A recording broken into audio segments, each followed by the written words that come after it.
Je m'appelle Franck Bonnet, donc. Je suis auteur de BD depuis maintenant plus de 20 ans, ouais.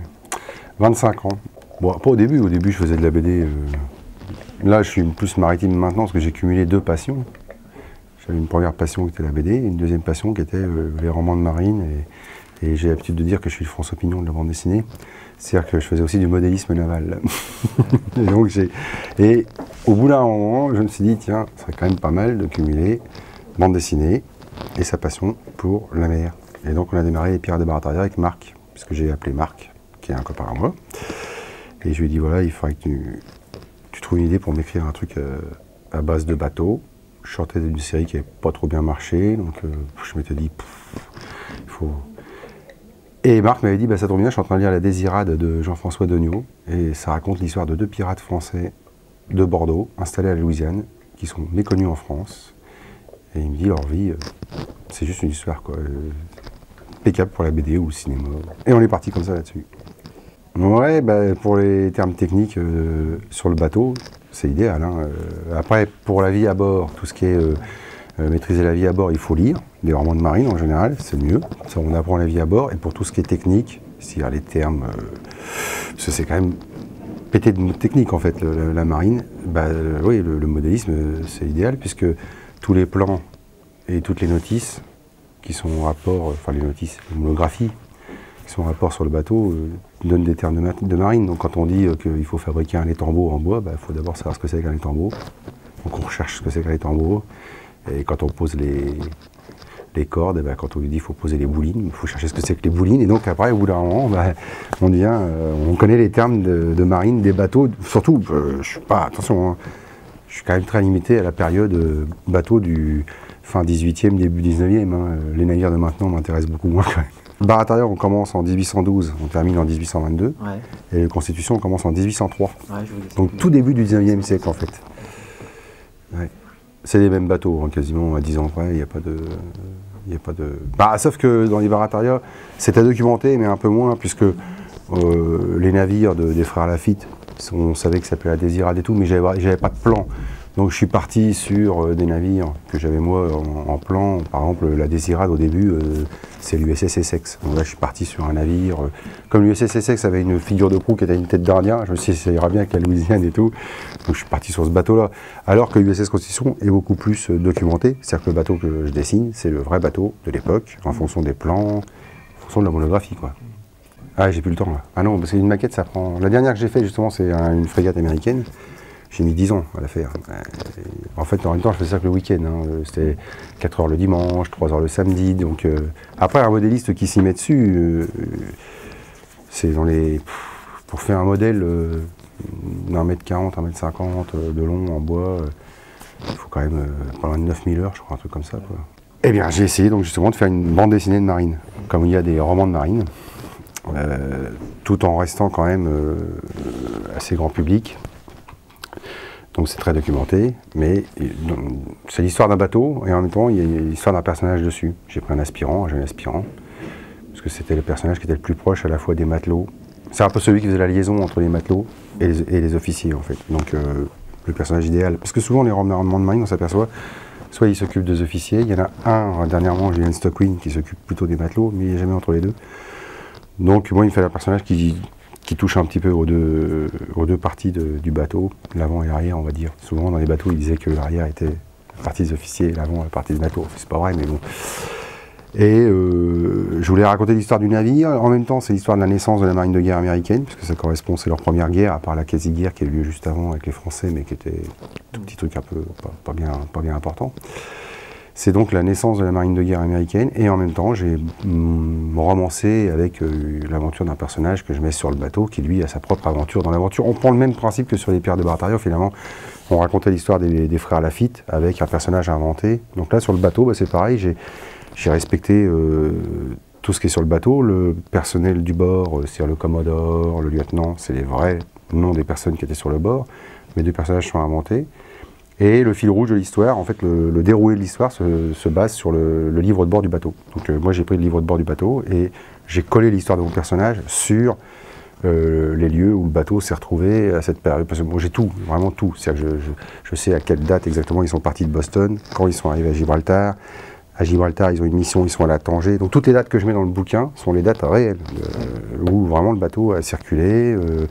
Je suis parti du livre de bord, quoi. Enfin, c'est un livre de bord résumé, c'est pas tout le livre de bord, mais il est quand même vraiment assez complet, quoi. Ça nous est arrivé une fois sur les Pirates de Barataria, ça c'était assez rigolo.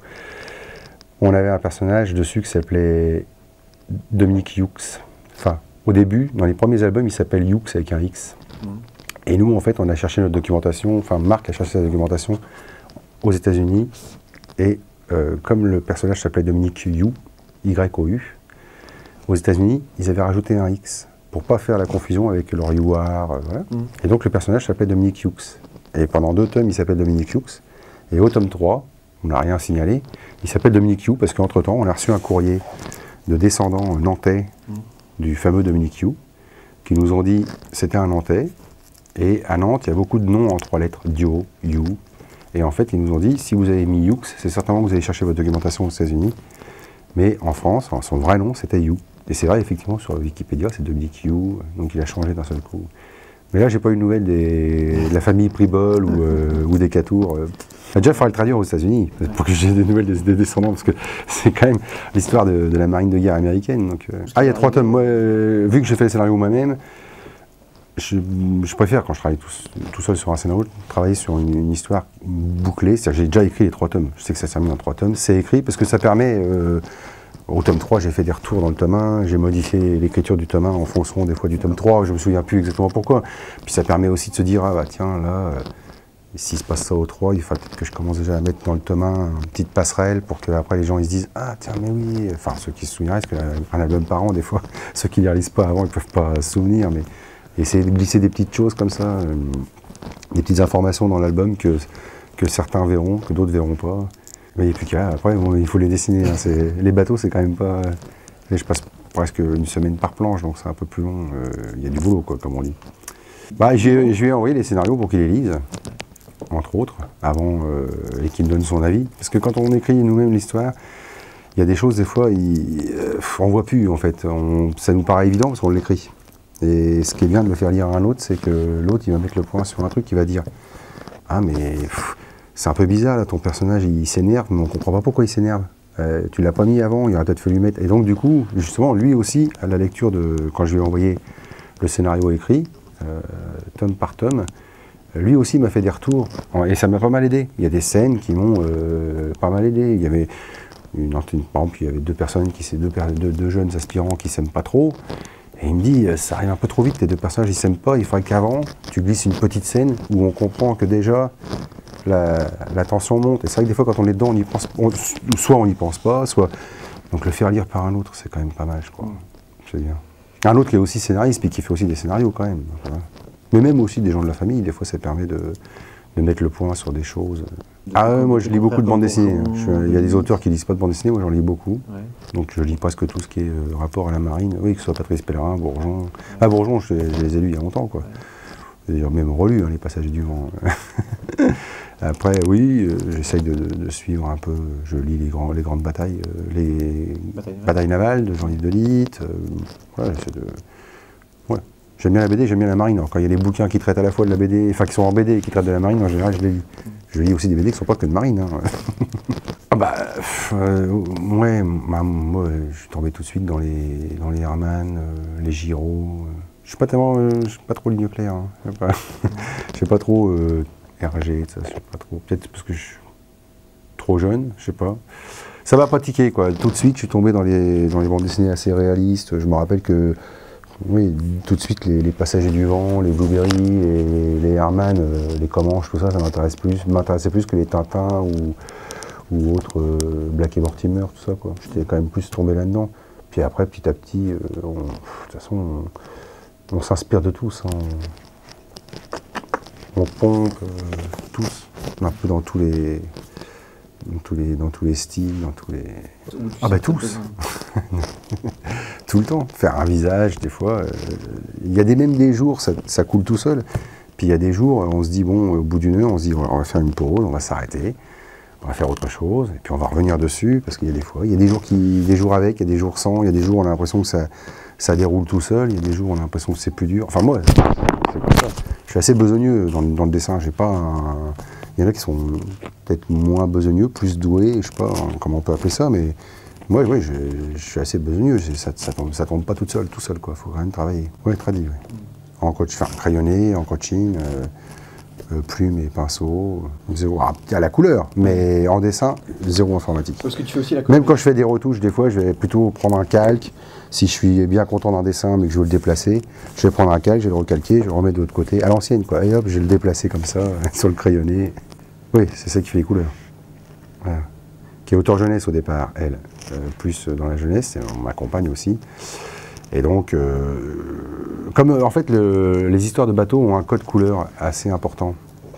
Et le problème quand on fait appel à des coloristes parfois, c'est que ça peut aussi se mélanger un peu dans les... Il y a quand même pas mal de cordes et tout ça. Donc je me souviens que sur les premiers Pirates de Barataria, par exemple, il y avait 2 cordes parallèles qui longeaient le bateau. Et la coloriste avait cru que c'était un mât qui était tombé.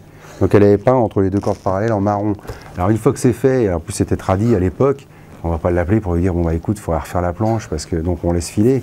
Et c'est vrai qu'il y a tellement de codes couleurs dans les bateaux, surtout ces bateaux-là, il y avait vraiment des... Qui étaient quand même... C'est mieux d'avoir la coloriste à côté et de pouvoir la guider et lui dire ce qu'on veut, puis même pour les ambiances, Et puis ça a l'avantage aussi, comme elle fait quasiment pas de couleurs à part mon album, ça a l'avantage de personnaliser les couleurs un peu comme si j'étais un auteur qui faisait ses propres couleurs, parce que parfois quand on fait appel à des coloristes, on a l'impression que c'est toujours les mêmes couleurs. C'est comme pour le lettrage. Je fais mon lettrage moi-même parce que je trouve que le lettrage fait partie intégrante du style, et des fois ça m'ennuie un peu, tous les lettrages informatiques qui sont toujours les mêmes, et qui finissent par... et je trouve que... Je préfère à la limite un lettrage, même limite un tout petit peu maladroit, un petit peu... Bon, faut pas qu'il soit lisible évidemment, mais un lettrage qui soit un tout petit peu maladroit, mais qui soit de l'auteur, plutôt qu'un lettrage hyper régulier informatique. Parce que je trouve que ça rentre intégralement dans le style de l'auteur. Ouais. Alors bon, c'est une académie qui a été fondée il y a pas mal de temps, mais ils ont créé il n'y a pas très longtemps, il y a je pense 3-4 ans, ils ont créé un collège bande dessinée. Donc on est 2 dedans. C'est qui l'autre? Jean-Yves Delitte et moi-même. On a essayé de convaincre Serge Finot de nous rejoindre, mais pour l'instant, il n'a pas l'air trop d'accord. Ça n'a rien à voir avec les peintres de la marine, hein. C'est beaucoup plus facile d'obtenir l'académie. Il faut juste avoir un peu travaillé dans le domaine du bateau quand même. Et puis, si eux, il y a un petit collège qui se réunit, qui dit oui, on prend, ou oui, on prend pas, mais par rapport aux peintres de marine, en tout cas surtout en France, c'est juste impossible d'être peintre de la marine. Je crois que tous ceux qui s'y sont essayés, en tout cas ils n'aiment pas trop la bande dessinée, je pense, et on rentre pas dedans, quoi. Il y a Christian Caillot qui avait essayé d'être peintre de la marine, et il suffit de lui demander exactement comment c'est.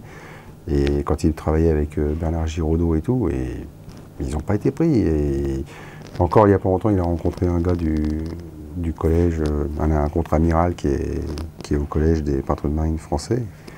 Et il lui dit pourquoi j'ai fait un dossier, pourquoi j'ai pas été. Et l'autre il dit il faut avoir été exposé au musée de la marine à Paris. Et il dit mais j'ai été exposé, mais j'ai pas été nommé peintre de la marine.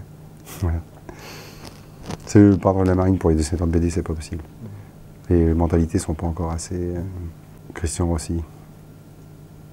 Bon, parce que je trouve que c'est un des auteurs qui se remet le plus en question, qui peut changer assez facilement, je sais pas, il faudrait lui demander. J'ai l'impression qu'il se remet en question à chaque album. Moi, c'est mon dessinateur préféré actuellement, en tout cas. C'est une bonne réponse. Oui, un de ceux que je préfère, parce qu'il y en a d'autres, hein. Mais il y en a beaucoup que j'aime dans les dessinateurs actuels, mais ouais, j'aime beaucoup Christian aussi. Oui.